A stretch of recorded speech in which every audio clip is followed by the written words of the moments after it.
आगे बढ़ते हैं। परिवहन विभाग में अब जल्द ही कुछ और बड़े सुधार देखने को मिलने वाले हैं। परिवहन मंत्री बृजेंद्र ओला ने कहा कि आने वाले दिनों में ऐसा सिस्टम विकसित किया जा रहा है कि बिना फिटनेस सेंटर पहुंचे वाहन की फिटनेस नहीं हो सकेगी। ओला ने कहा कि विभाग में करप्शन पर जीरो टॉलरेंस की नीति है और इसी के चलते संग्रहण केंद्रों को बंद किया गया है। परिवहन मंत्री से खास बातचीत की सहयोगी शिवेंद्र सिंह परमार ने।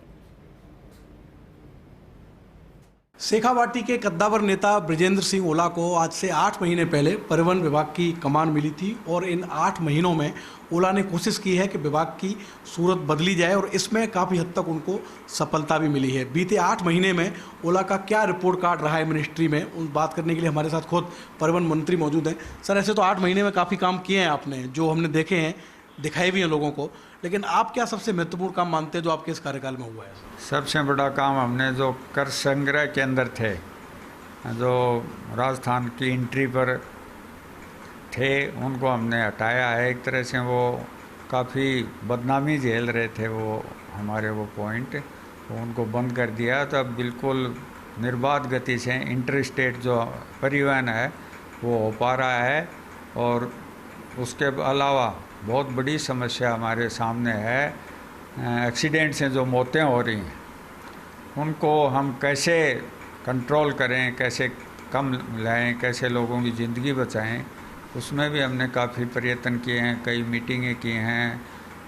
और हर महीने लगभग हम 2-3-4 बार उसकी समीक्षा करते हैं। इसमें भी हमने काफ़ी सुधार, वो नए प्रयोग किए हैं। काफ़ी सारे जो ब्लैक स्पॉट हैं उनको हमने चिन्हित किया है। 3-4 इसको सड़कों का जो बजट में घोषणा की थी, हम उसकी ऑडिट करवा रहे हैं और उनमें क्या कुछ इम्प्रूवमेंट हो सकता है, हमने वो पॉइंट चिन्हित कर लिए हैं। एक सर, मेरा सवाल ये था कि जब आपको कमान मिली थी इस विभाग की, तभी लोगों को लगा था कि क्योंकि आपकी साफ छवि के आप नेता हैं और ये डिपार्टमेंट था करप्शन को लेकर बड़ा बदनाम रहा, तो कितनी चुनौती आई सर कर संग्रहण केंद्रों को बंद करने की, क्योंकि पूरा जो परिवहन विभाग का तामझाम था वो इन केंद्रों के आसपास ही रहता था। हाँ, जब कोई आप नया काम करते हैं, कोई अच्छा कदम उठाते हैं, तो दिक्कतें तो आती हैं, पर हमने सब दिक्कतों को पार पाया। विभाग के अधिकारियों का भी इसमें हमको बहुत सहयोग मिला है और सरकार का भी पूरा सहयोग मिला है, तो जिससे हम ये कर पाए हैं और अब इसके अच्छे परिणाम आएंगे। तो मैं ये कह सकता हूँ कि एक बहुत उस विभाग की छवि सुधारने की ओर एक बड़ा कदम आए। एक सर, आपके विभाग का कुछ दिन पहले नाम भी बदला, पहले परिवहन विभाग था, अब इसको सड़क सुरक्षा परिवहन विभाग कर दिया गया। और हम सब जानते हैं कि एक बड़ा फंड है रोड सेफ्टी के पास, जिसका अभी तक समुचित प्रयोग नहीं हो रहा था। सर, जिस चीज़ में पैसा लगना चाहिए था वहाँ नहीं लग रहा था, लेकिन अब आप संतुष्ट हैं जिस तरीके से आपने कमान संभाली है, मीटिंग्स ले रहे हैं, आपके सही जगह यूज? नहीं, हम उसका पूरा सदुपयोग करने की कोशिश कर रहे हैं। हम उसमें जिस भी फील्ड में उस धन का सदुपयोग हो सकता है, एक्सीडेंट कम करने के लिए, लोगों की जान बचाने के लिए और सुविधाएं बढ़ाने के लिए, उस ओर हम कदम बढ़ा रहे हैं।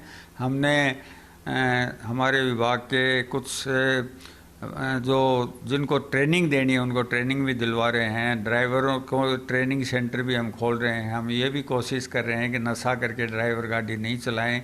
हमारे पास ये भी सूचना है कि 18 घंटे तक ड्राइवर लगातार वाहन चलाते हैं, जो विशेषकर से बड़े कॉमर्शियल वाहन हैं, उस पर भी हम अंकुश लगा रहे हैं।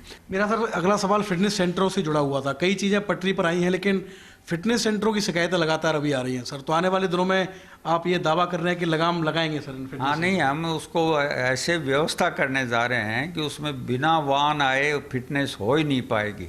तो ये एक तरह से बहुत बड़ा इसमें क्रांतिकारी कदम होगा, क्योंकि प्राय ऐसी शिकायतें भी आई हैं। जब हमारी ये कुछ जैसलमेर में बाल वाहिनियों का एक्सीडेंट हो गए थे, तो एक ज़िले से शिकायत आई कि बालवानी का पहले दिन तो फिटनेस सेंटर नहीं था और वो जब्त की हुई में फिटनेस सेंटर बन के आ गया। उस फिटनेस सेंटर पर हमने कार्रवाई भी की है। एक आखिरी सवाल और सर, अब प्रदेश की सड़क सुरक्षा की जिम्मेदारी आपके कंधों पर है, सड़क सुरक्षा के मंत्री हैं सर, हादसे प्रदेश में हो रहे हैं, तो आम लोगों से आप क्या अपील करना चाहेंगे सर? हादसे किस तरीके से रुकें आपके प्रयासों के अलावा? मैं आम लोगों से ये अपील करना चाहूँगा कि वो ट्रैफिक नियमों का पालन करें।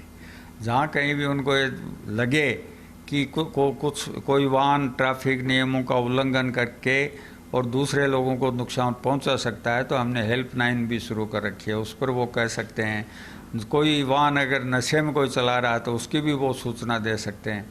हमने इसमें पुलिस को भी हमने इन्वॉल्व किया है और पुलिस के एडीजी स्तर के अधिकारी इसमें हमारा सहयोग कर रहे हैं।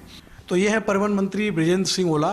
और जब से ओला साहब ने कमान संभाली है परिवहन विभाग की, उनकी कोशिश यही है कि विभाग का कामकाज पटरी पर आए और विभाग की जो इमेज लोगों के बीच खराब बनी हुई है उसको सुधारा जा सके। और उसमें सबसे क्रांतिकारी बदलाव ये हुआ कि कर संग्रहण केंद्र जो करप्शन का अड्डा बने हुए थे वो ओला साहब के कार्यकाल में खत्म हुए हैं। उन्होंने दावा किया है कि आने वाले दिनों में और भी ऐसे कई सुधार किए जाएंगे जिनसे आम जन को लाभ होगा। कैमरामैन विजय के साथ Shivendra Pratap Singh Parmar, first India news, Jaipur.